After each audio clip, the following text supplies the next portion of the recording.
Well, as we're getting started, I would like to introduce our presenter today. Andy Sawyer is the Chief of Security and Facilities for Loke Lord, responsible for all aspects of physical and cybersecurity at the Loke Lord law firm. He's chair of the firm's Privacy and Cybersecurity Committee and chair of the firm's Privacy Task Force. And prior to joining Loke Lord, his long-term career with the NFL included technology director for 3 NFL teams and European operations, member of FBI InfraGard partnership with the private sector, North Texas Cyber Fraud Task Force, and Greater Houston Partnership Cybersecurity Task Force. So the presentation he's going to present today is an overview of the current cyber threat landscape and security awareness recommendations. He will discuss security safeguards, including the human firewall. These include securely managing email, responsible social media use, identity management, and working remotely or in a hybrid mode. So Andy, I'm going to turn it over to you.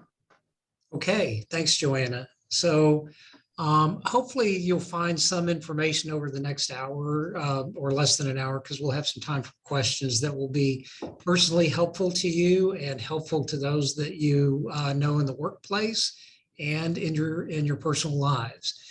So let's go ahead and get started. And I always think it's good to start with definitions. So we all hear the word cybersecurity and wonder where that came from. So I went ahead, my wife's a college professor, so she's big on this kind of stuff.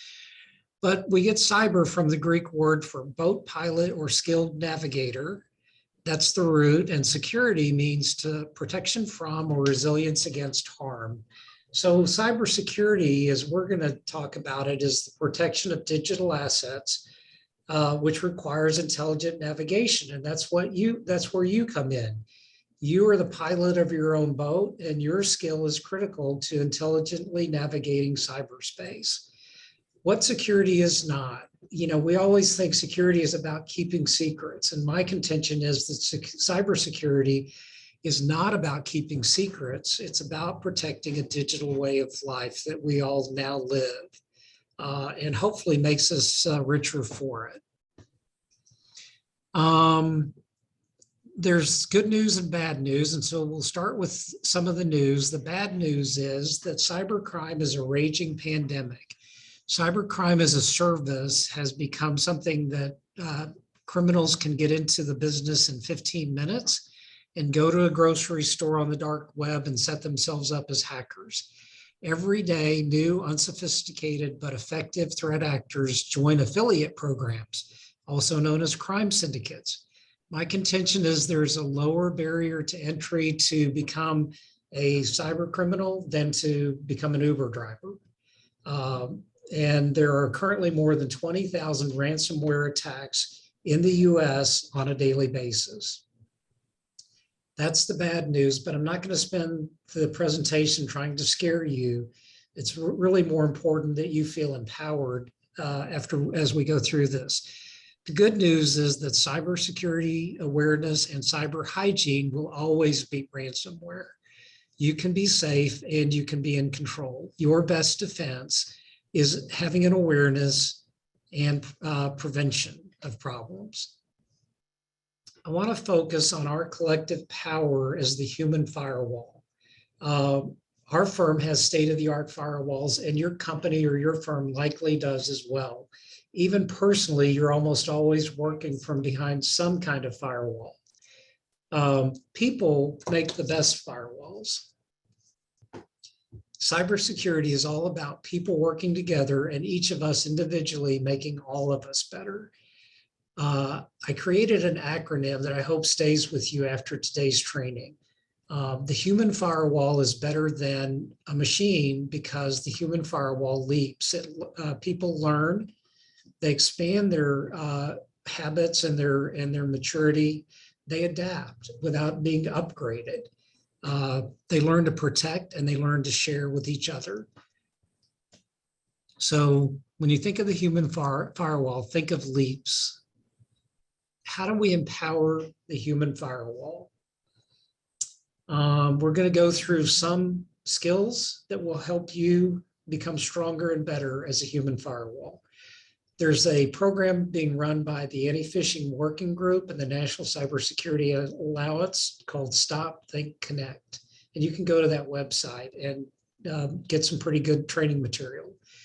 But I can't overemphasize the best thing to do anytime you're confronted with suspicious emails or texts or phone calls. Stop, think before you, and then connect.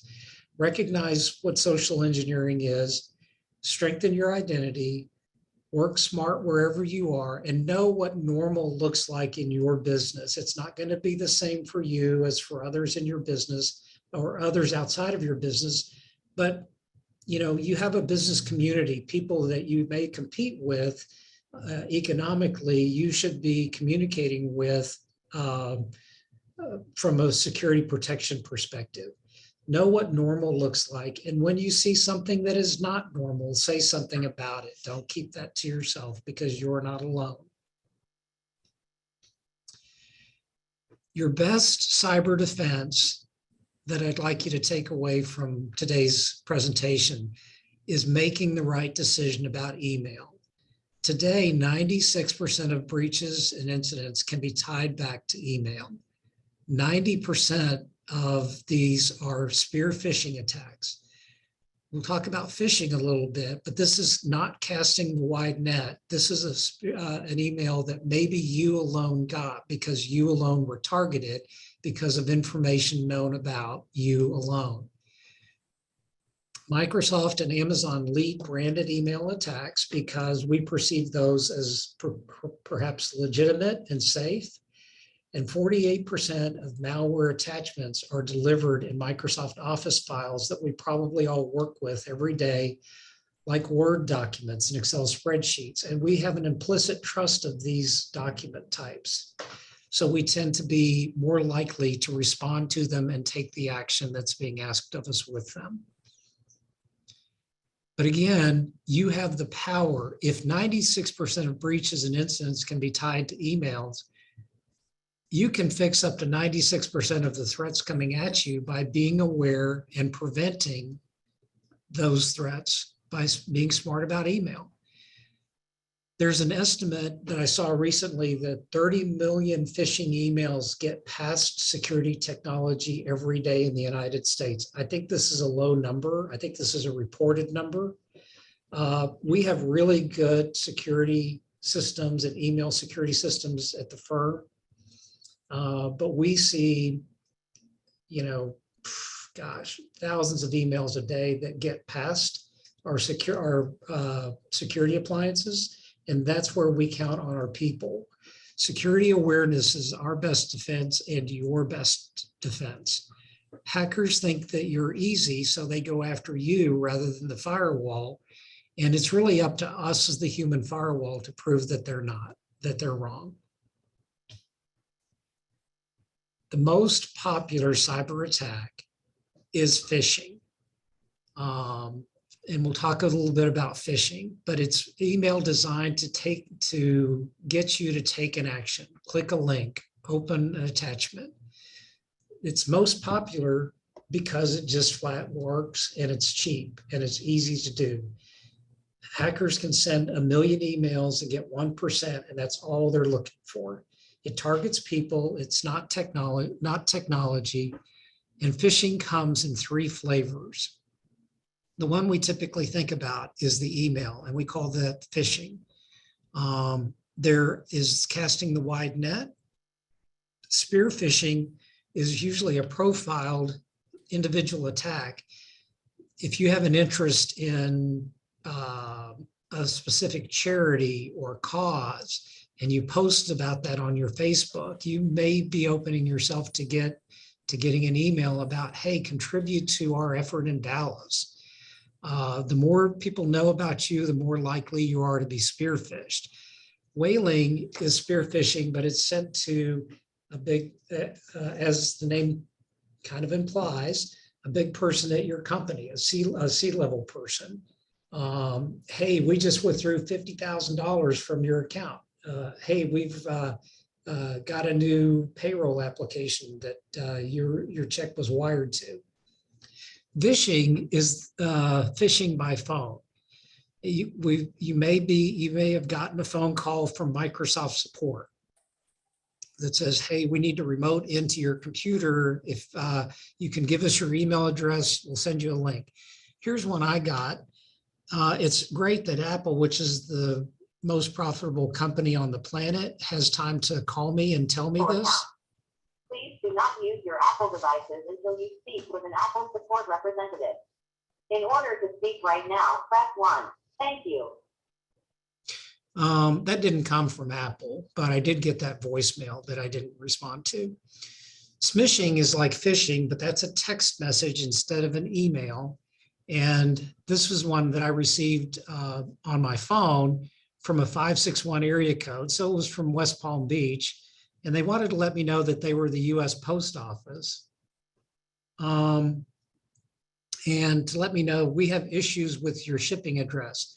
I love the next sentence. Check it out here's the hyperlink.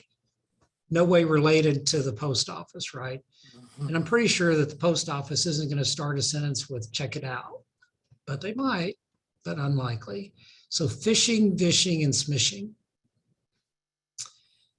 How can you be phish proof? A few things to look for in every email, which we're going to focus on email, is the sender's email address, not the name that you see, but the actual email address of the sender.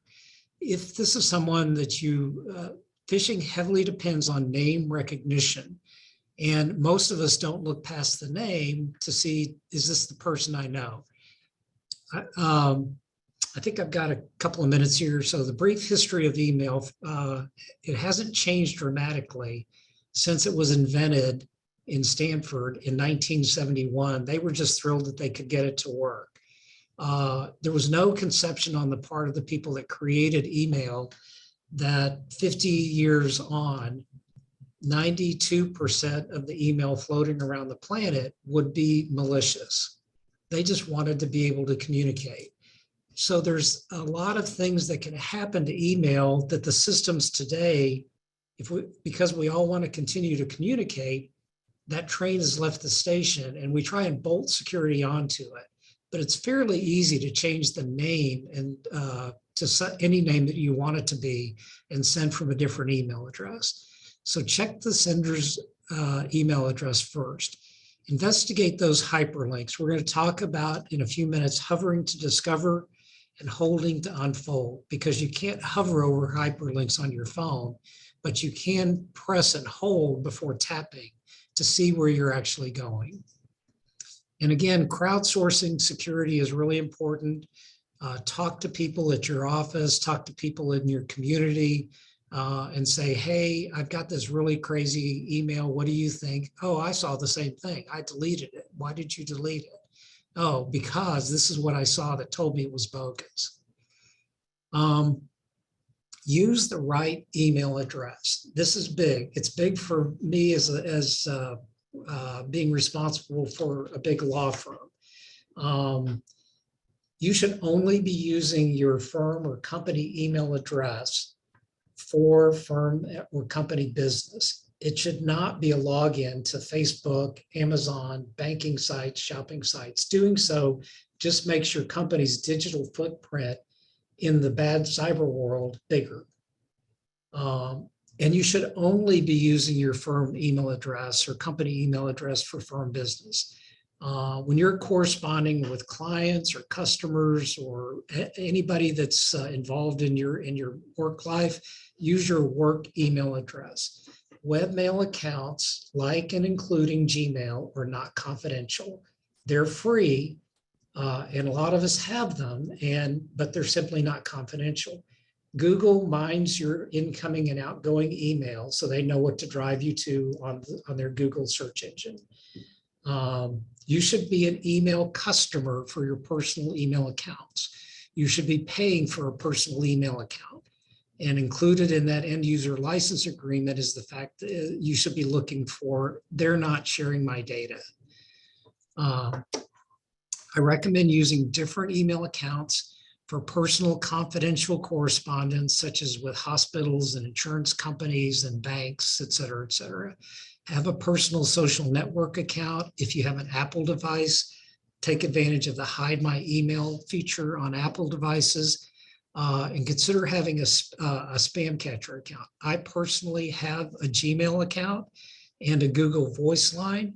And the only thing I use those accounts for is when I'm forced to put an email address or a phone number on a website, I supply my Gmail address and my Google Voice line. And any voice calls I get to that number and any emails I get to Gmail, I don't even look at them. I just delete them.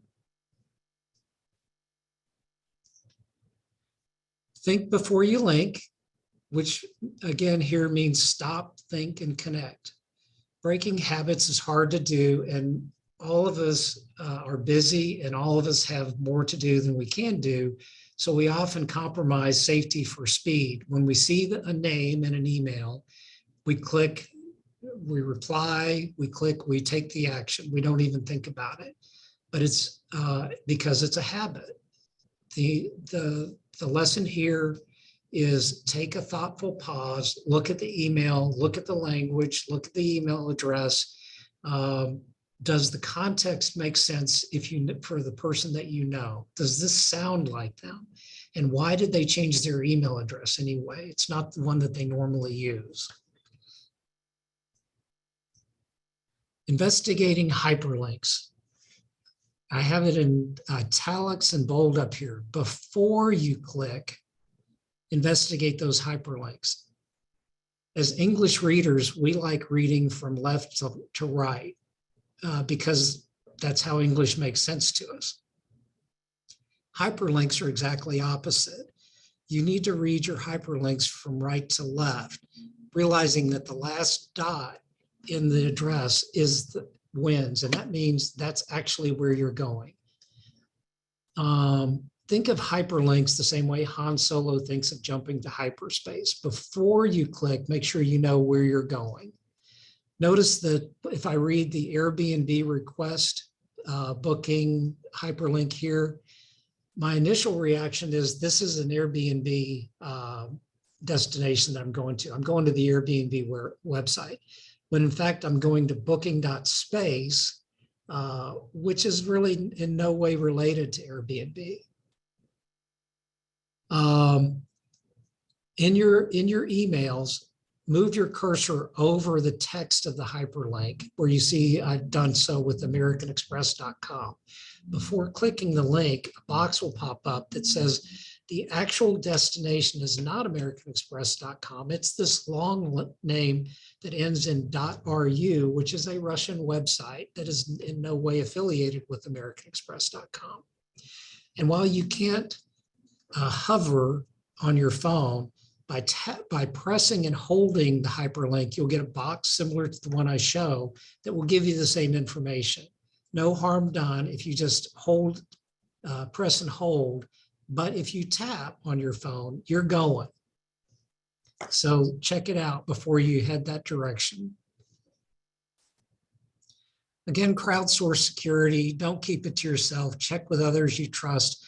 Our firm has a report phishing button on the Outlook ribbon where I make it really easy for my attorneys and team members to click a suspicious email and click that button. It comes to my group. We'll look at it. We have a machine learning system that will analyze the email and say, I've seen that one before, and respond to them and say, it's phishing, please delete. And once our system will, depending on the specifics of the email, just delete it out of their mailboxes for them. But that's us, and I'm appreciating the fact that you may or may not have that capability, but you do have the ability to check with other people. And when you report malicious emails, you strengthen the human firewall and you help block future malicious emails. You make yourself and others better. Here are a few examples of emails and things to look for. We have an external email banner that pops up in anything that comes from the internet into our environment that clearly shows the person at Loke Lord. The actual sender, in case this is not displayed up here, it's doubly displayed. Note the .su. That's the country abbreviation for the former Soviet Union, which isn't even around anymore, but yet those email domains live. And again, hovering over the hyperlink says, here's where you're actually going. But notice the cryptic short message that says, update your passcode immediately. So this is, the intention here is I need to avoid a negative consequence. I better update my passcode immediately. It says Microsoft Outlook and it says update my code. Okay, but there's plenty of things to look at here that might tell you, take a thoughtful pause and maybe check before doing this. Here's a financial transaction. That's a very unusual email address. Gmail.com is not the same as gmail-email.com. And this is an interesting email. The flag here is, here's a receipt for a deposit, and yet it comes in a modifiable Word document. What invoice or any financial transaction that you receive would come in a form that you could make changes to it? Hello, the generic greeting here is clearly saying, I don't know who you are. I'm just sending this to as many people as I can. And notice the poor grammar. We received a strange deposit from your company. How many banks are going to say, we received a strange deposit? Please see attached for the receipt of the payment, or kindly forward to the accounting department to confirm why we received your payment. Not most, but many hackers are outside the United States and are not native English speakers. And if they have learned English, they have learned British English, not American English. And there is a difference, and I think we all know there's a difference.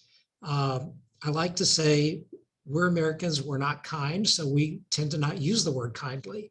British English heavily uses the word kindly. And that seems to be a flag in many of the bogus emails we see. So again, look at if you know Robert Johnson and you've talked to Robert Johnson and you've received emails from Robert Johnson before, is this his voice or her voice? Does it sound like them? Do they use British English? And again, there's no company information in the signature on what is supposed to be an official sounding email. Here's an urgent IT notice brought to us by Germany. Notice the .de here.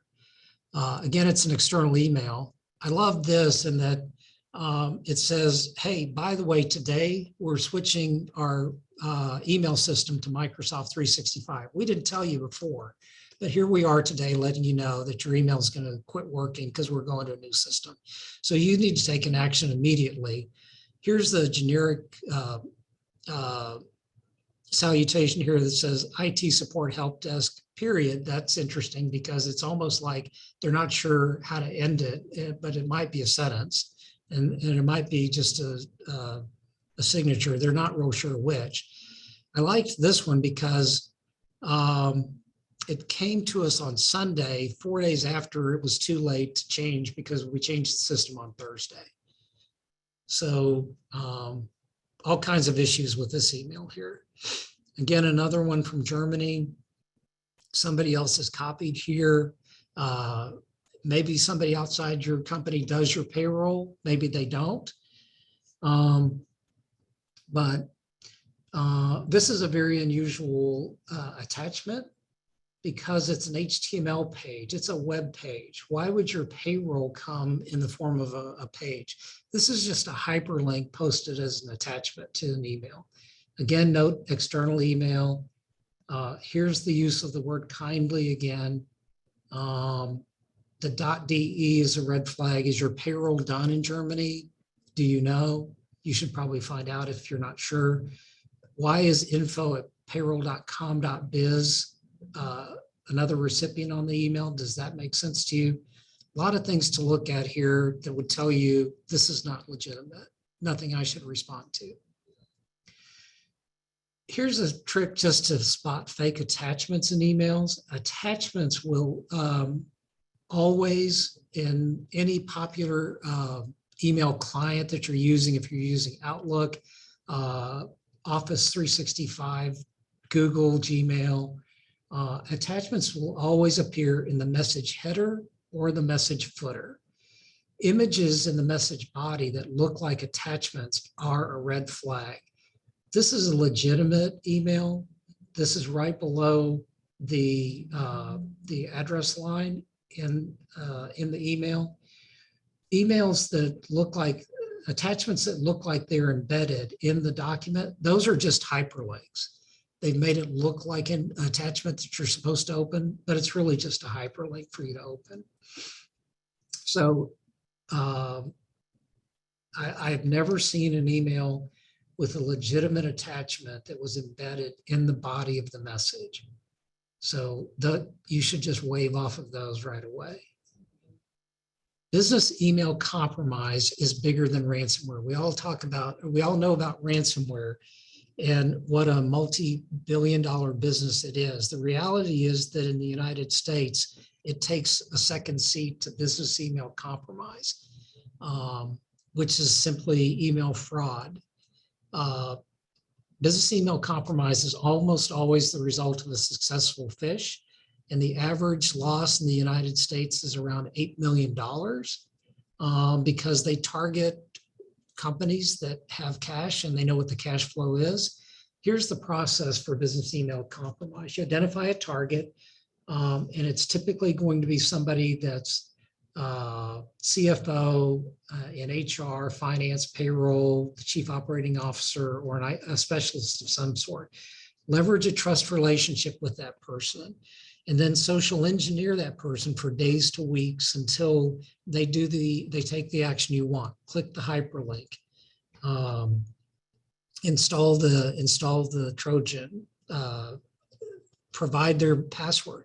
Hey, I need you to log into the system. Give me your user. You'll need your username, password to log in. And then the hacker takes the account over without the individual knowing that somebody else is now reading his or her email.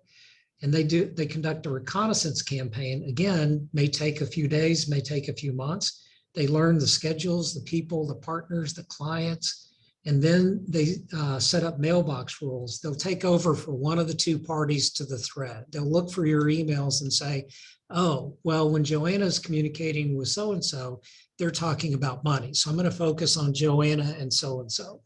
And then they'll set up a mailbox rule that says, whenever so-and-so emails Joanna, reroute that email to me so Joanna doesn't see it, and I will reply. I will become part of the conversation. And then at some point, timed with a business deadline, they'll say, look, we've changed our wiring instructions. We've changed our ACH. Here's the new information. Send the money here. This is an actual example that we got. It's heavily redacted, but you get the idea here. Here's the unusual attachment type. Again, comes as a Word document. A slight misspelling of the name because they registered a bogus lookalike email domain. The favorite ways to do that is to insert an L or a 1 or replace a 1 with an L or vice versa, something that's visually difficult to see. Notice the individual who's now corresponding as the sender, the original sender up here, is having some grammar issues. Advanced got a payment of $50,000 today. We got a new ACH payment information from Advanced for the next payment forward. Again, kindly confirm when payment will be remitted. So there were all kinds of issues with this email that ended up raising enough flags that we chased it down and said, yep, it's bogus. Let's delete it and let's figure out who that actually is. Spoof name fraud is big.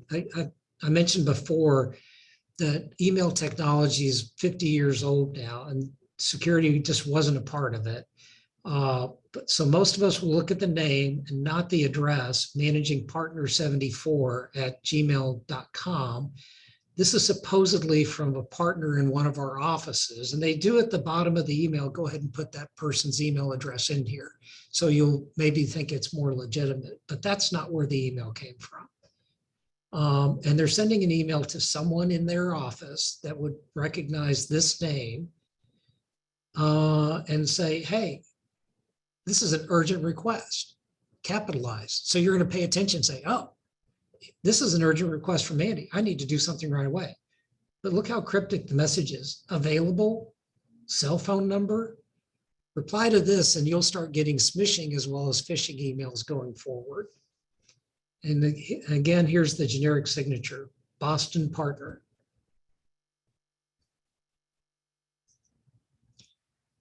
Email account takeover starts with passwords. Anytime you click a hyperlink and you're asked to enter a username and password, you should stop, particularly if any account will do. If you receive documents to sign, like DocuSign or from a lender of some sort, you may be prompted. Here's one we got that said it's from DocuSign, which it wasn't.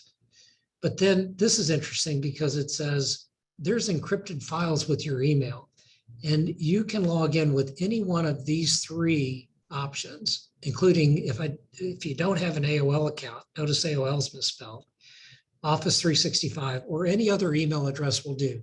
This is simply a credential harvester email that's looking for you to provide a username and password, which they'll immediately start scripting to run against all the bank sites, the shopping sites, the insurance sites, hospitals, to see if they can figure out, does that username password work someplace else? Because many of us use the same email address, username, and password on more than one site. That's a bad practice we're going to talk about in a little bit, but the reality is that's where we are today.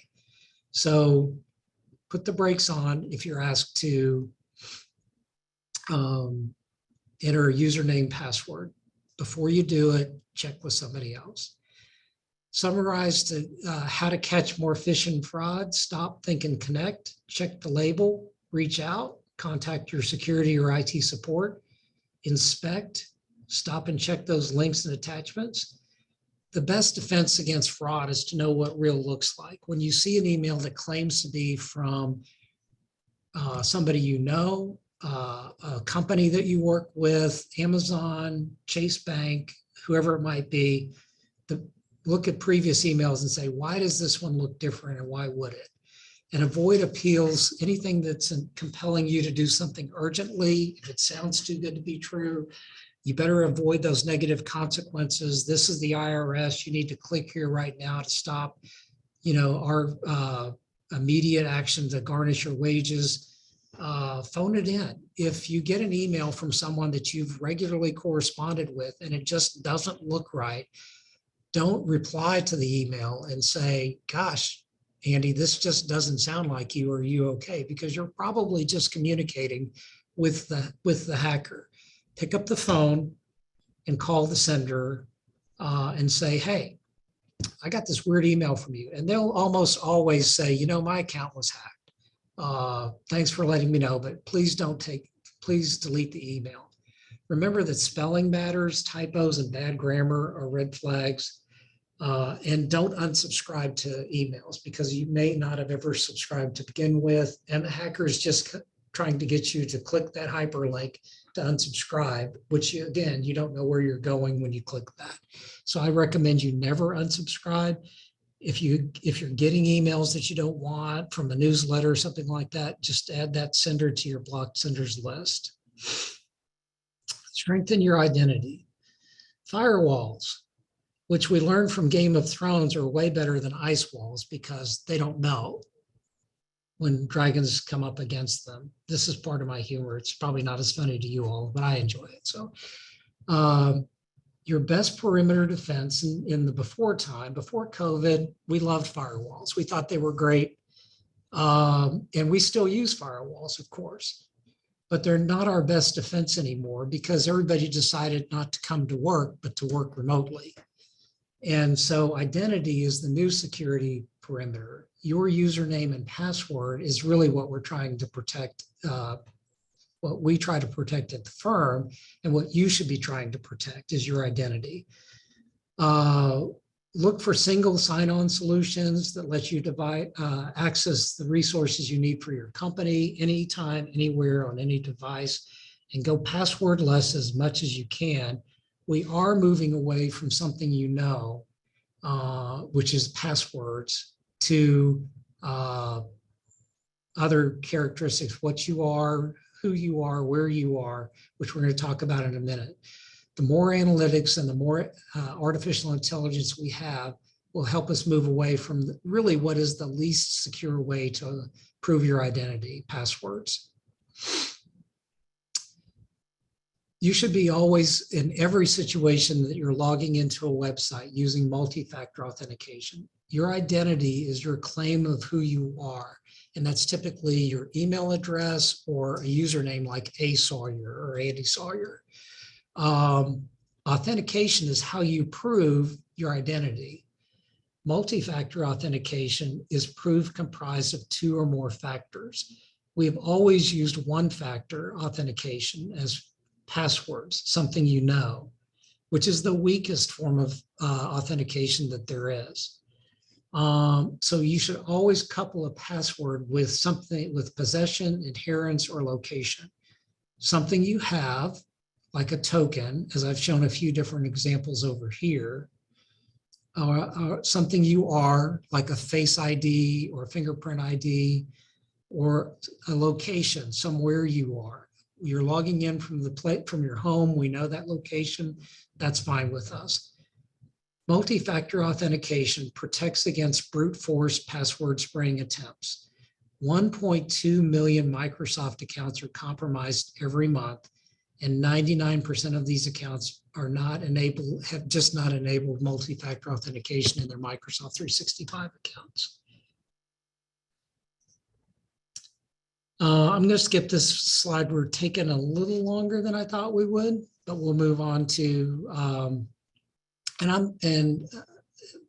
while I'm skipping or going maybe a little bit quick here, I will say that if you'll email me at the end, I'm happy to send the slides to you. Here's some more humor. You get IT security humor anywhere you can. So complex passwords. My dad told me that his password is Mickey, Minnie, Goofy, Donald, Pluto, Huey, Louie, Dewey, Dublin. And the reason is that he was told his password had to contain 8 characters and at least 1 capital. I'm not seeing any smiles on the screen over here. So we're just going to keep going. We're laughing here. It's just muted. Oh, okay. Yes, definitely laughing. Okay. So passwords, which I like to call passwords, were great 25 years ago when we only had the one that we had to worry about, right? And here's my little slogan: hackers don't break in, they just log in. The average person today has about 50 passwords, and usually more than that. And you're probably, don't raise your hand if you're using the same password more than one place, but most people do. And 50 years ago, or actually 20 years ago, we were told by NIST, National Institute for Standards and Technologies, you really need to have complex passwords. A complex password consists of uppercase letters, lowercase letters, numbers, and special characters. You need all 4 of these in a complex password. And who knows where uppercase and lowercase came from?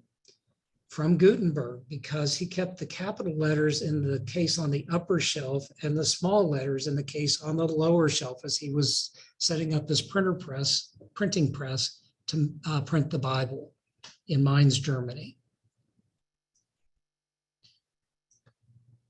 But while we still need something piece, stop using complex passwords, because they're not intuitive for a few reasons. They're very easy for brute force attacks to break.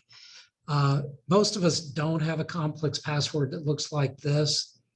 It's probably more likely that you'll have a password that looks like this, or this, or this, or this, right?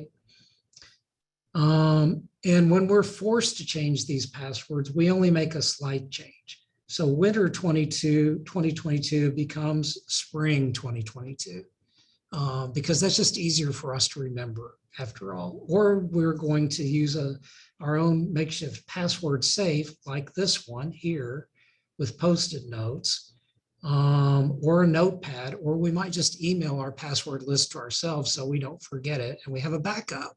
That's a great idea, right?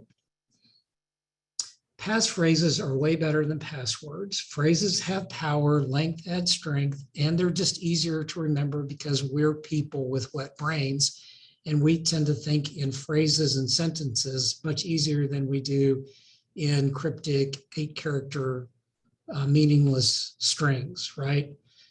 So when you create your passphrase, use the space bar. It enhances readability. The space bar is a special character, like an asterisk or an exclamation point, and use a lyric or a goal, like I will read 1 book a week, or the road to success is always under construction.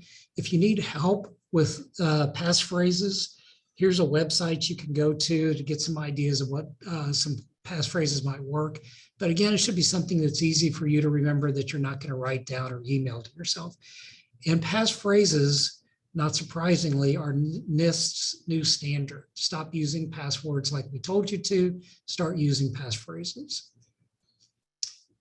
You should be using different passphrases for different sites. Use words and space and the space bar. Always couple multi-factor authentication with your passphrase. And then one of my favorite little slogans here is treat your passphrase like your toothbrush. Don't share it with anyone else and get a new one every 90 days. Avoid using public computers. Be skeptical of websites that require personal information. And just a tip, there's no need to be truthful when you're answering identity questions as long as you can remember the answers. There's no reason to say you were born in Tampa, Florida, that your mother's maiden name is Maloney, that your birth date is whatever it is. As long as you can remember it, you're just giving the potentially bad guys, or you're just giving up personal information that you don't really need to, just to prove an identity. And don't forget to delete accounts that you no longer use, because those probably had bad passwords on them anyway. And if those websites get hacked, then your passwords are exposed. A few examples here. How Strong Is My Password is a pretty good website. You can see that one of the top 10 most popular passwords in the country, PA55 word, is crackable in no time at all, 0 milliseconds. It is in the top 10. Password is still in the top 10. SSWORD is in the top 10. 1, 2, 3, 4, 5, 6 used to be the most popular password in the country, but now it's 1, 2, 3, 4, 5, 6, 7, 8, because people were told that longer passwords were better and more secure. Here's a simple one to crack too, that you might think, okay, Steal Second's a good password, but that takes about a minute to crack. One of the passphrases I mentioned before, I will read 1 book a week. A brute force attack would take 57 trillion centuries to break that. And by that time, you probably don't care.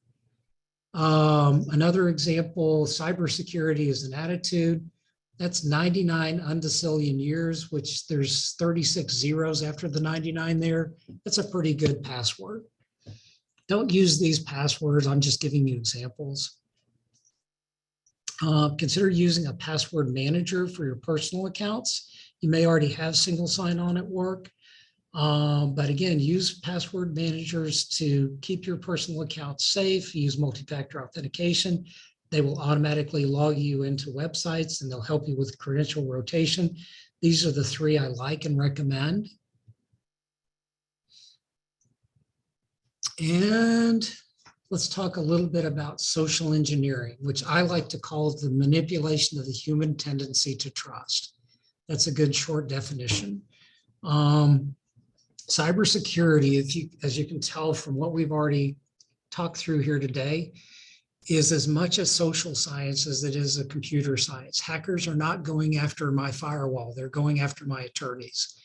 So they're trying to social engineer people to get them to do what they want them to do. The internet gave us access to everything, which is super great. We have a much different lifestyle than any of us had 10 or 20 years ago because of the internet, and in many ways better. But the internet also gave everything access to us, and that's where the social engineering piece comes in. Talk for a couple of minutes about social engineering and social presence. Shared personal information is the fuel that drives social engineering. if you have a strong social presence on Facebook or any social media platform, you are 50% more likely to be spearphished than those who do not. So as you're interacting with others, work on reducing your digital footprint. Likes on social media engines like Facebook predict a lot about you and your friends.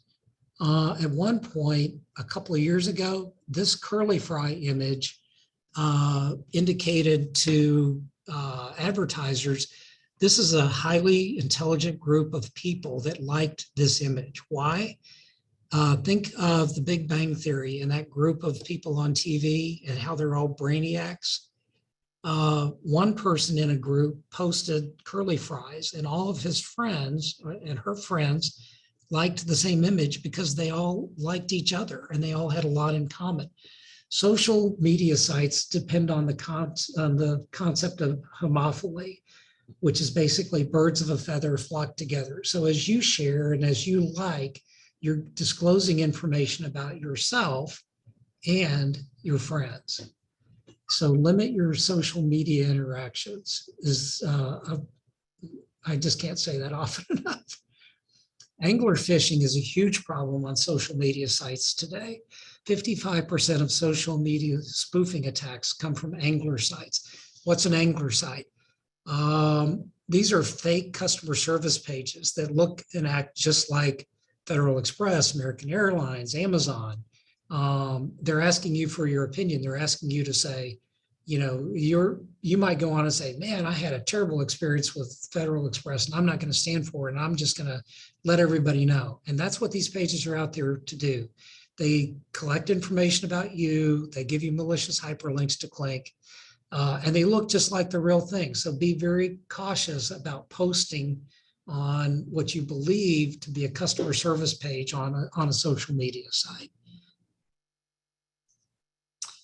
Persuasive technology is a college degree you can get now at most major American universities. And it is technology designed to change attitudes or behaviors through persuasion and social influence.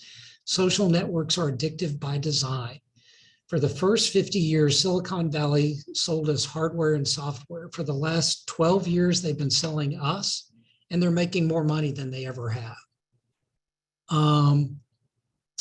It's interesting, my note here is that drug dealers and tech companies are the only entities that refer to their customers as users.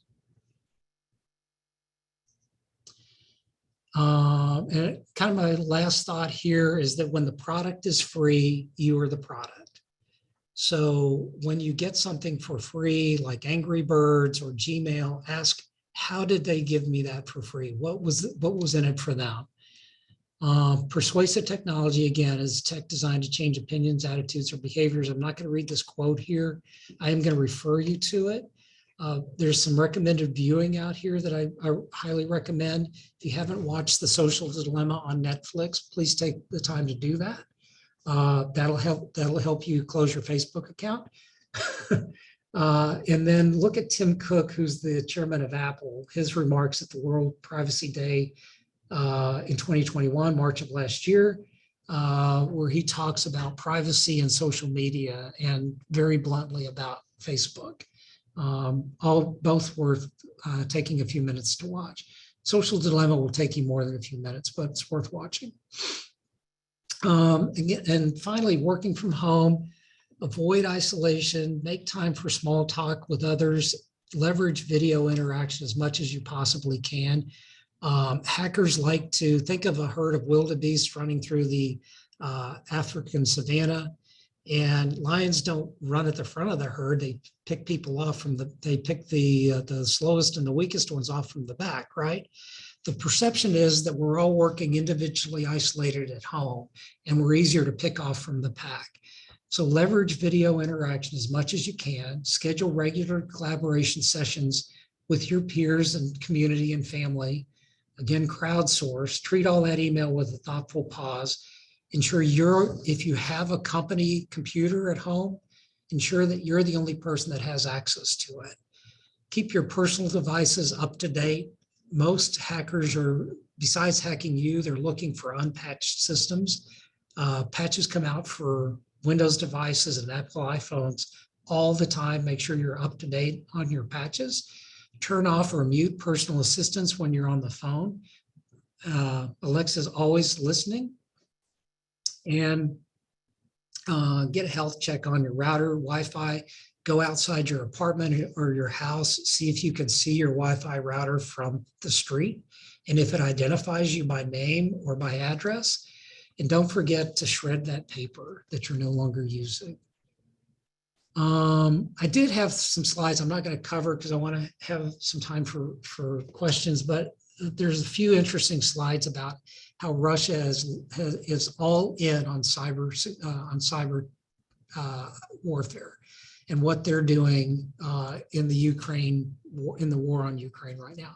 So 3 pretty decent slides here that are kind of summaries of the timeline and their tactics and their targets. And with that,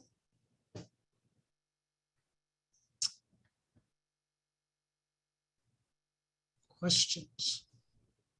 Let me see if I can figure out how to get back to unmute myself. Does anyone have a question for Andy? I have just a one about LastPass. I've heard that one several times as a few people's favorites, so I've been considering buying it. One of the things that a bunch of those password management softwares do is let them autofill your password when you go to websites. I know it's a secure app, but is that a secure option for me to use, the autofill function? It is, it definitely is. So, but then you also want to rotate your passwords, and they'll help you do that, right? But I personally use LastPass. I like it. It's on all my devices. If I'm logging into my bank site from my iPhone or from my iPad or from my personal computer, I don't have to remember that password. I have to have it written down anywhere. Just always be aware that you're leaving what's called a hash of your passwords on your computers. And so it's always a good idea to go in and clean up your computer on a regular basis. There's an option in Windows that lets you remove cookies and cached credentials. That's a good thing to do. And then again, make sure you're using a different password for Amazon than you're using for your bank site, than you're using for Facebook. And LastPass will help you do that. Other questions for Andy? No? How many? I have one. Oh, okay. If you're using a cloud backup, like something like Carbonite, and you were to get, a ransomware attack or something, I mean, is it safe to ignore the ransomware? Report it or whatever, and then count on your Carbonite to, reinstall everything that you have on your computer? Well, I wouldn't discourage you from having a cloud backup, but you want to, the short answer is kind of yes, but it depends on ransomware as you see it is really the end game. And probably your computer has been, it's not like we see on TV where you click something and your computer just locks up right away. And then everybody in the office computer locks up. They look at you like, what have you done? That just doesn't work that way. Ransomware is usually initially installed as a Trojan. Think of it as the Trojan horse. And then they'll look around and figure out how much can you pay and when can you pay it. And then once they've got enough information on you, then they'll lock your computer. They'll also look for your backups as part of that. And they'll say, oh, so Joanna's using Carbonite, good to know. So whenever we install the Trojan, we'll install it on her account on Carbonite too. And then it'll all time at the same time. So I wouldn't necessarily hang my hat on the Carbonite backup, but it's better to have a backup than not. Here's what I would kind of recommend doing. I like physical USB drives. They're very inexpensive. And then I use a grandfather, father, son backup schedule. It's unlikely that, I'm not that interesting personally that somebody's going to come in and hack me and then wait 3 months to actually pull the trigger on the ransomware. So I have like a monthly backup of 3 generations on my devices. And I only have the backup drive connected long enough to make an image, and then I unplug it. If you're using backups, use what we call air gapped, so that whatever your backup device is, it's not directly connected to the computer that you're likely to be hacked on. Does that make sense? Mhm. Okay. Good. I'm 2 for 2. Does anyone else have a question? Hi, Andy. I'm Hi, Deborah Deborah. with the Salmon Center. Quick question. What is your thought about insurance to, say, protect an organization against a cyber attack? My thought is you have to A have, lot of patrons who, perhaps make transactions online, or we manually enter transactions for ticket purchases and things. So what is your thought about having insurance to protect the organization? yeah, my thought is, whether I like it or not, I think it's the state of play today that you have to have some sort of cyber insurance. We have, a large client base as a big law firm. And we have clients that will just ask us flat out, send us a copy of your policy declaration page for your cyber insurance. And if we don't have that, there'd be some explaining to do, right? I think it's just part of the state of play today. I would say this, that there's a difference in having cyber insurance and being able to claim, to file a claim for cyber insurance. Cyber policies have just skyrocketed over the last year. There's 1,000% increase in ransomware in 2021 over 2020. And all the insurance companies are in business, just like for your house, they're not in the business of paying out. So they've really put the locks down on issuing new cyber policies. And before they pay out, they will go back and say, when we did our assessment of you before issuing the policy, you told us you were doing these 10 things, but you were breached on point number 8. So obviously you weren't doing point number 8. So you lied on your application and we're not paying. So if you're going to have cyber insurance, which I think many of us do and will have, it really is incumbent upon you to have a good cybersecurity program in place. Every business is hackable. Every business can be taken hostage. But you have to be able to demonstrate that you've made a best effort. Thank you. Okay, anyone else? It's me, Morris. This is exciting and exhausting and expensive and a lot of good information. And I will try and balance it out and make good sense of it. Thank you so much. Thanks, Yeah. Lawrence.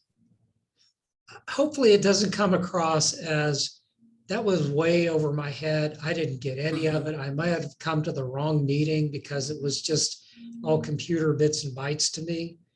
A lot of it is just basic care and basic, thought. And hopefully it comes across that way. It definitely did, Andy. That was definitely at the level that we needed it to be. So good. We all and I like the human component too. If you see something, you say something, you ask about it. You don't just go for it. Yeah, right. I like that. Thanks. Good. Well, Andy, I can't thank you enough for this great information and for spending time with us today. We all appreciate it. And because we all work in small nonprofits, we don't have access to a lot of resources around this topic. So this was extremely helpful for all of us. We deeply appreciate it. Thank you. You bet. And one thing I'll kind of mention in closing, if you want, I should have put this on the slide. One thing I'll kind of mention in closing, if you want. Oh, I'm getting an echo here now, but If you want to write this one down, you can go to cisa.gov/shields-up. And there's some, that's cybersecurity. It's Department of Homeland Security's CISA program, which is Cybersecurity and Infrastructure Security Agency. And they have a website now called Shields Up. And that's a good resource for getting some security awareness tips, things you can do to protect yourself. You'll see some repeats from things we've gone over here.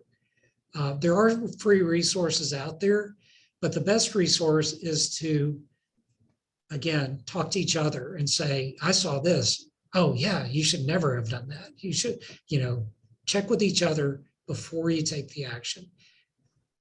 Don't compromise the important for the urgent, because it's usually not urgent. They're just trying to get you to take the action that they're asking for to benefit themselves. Well, thank you. Thank you. We Have a great appreciate it. day. And did y'all get my email address? I can send it out to anybody that needs it can get it from me. Okay. And you're welcome to email me. I won't necessarily reply super promptly, but I'm happy to send you the slides if you want. I'm really not, just to set the expectation. I can't help you personally, individually, but I'm happy to give information to you that points you in the right direction. And Hannah just put the email address in the chat. Okay. Thank you. Thank you. Thank you so Have a great much. afternoon. All right. Bye. Bye. Thank you.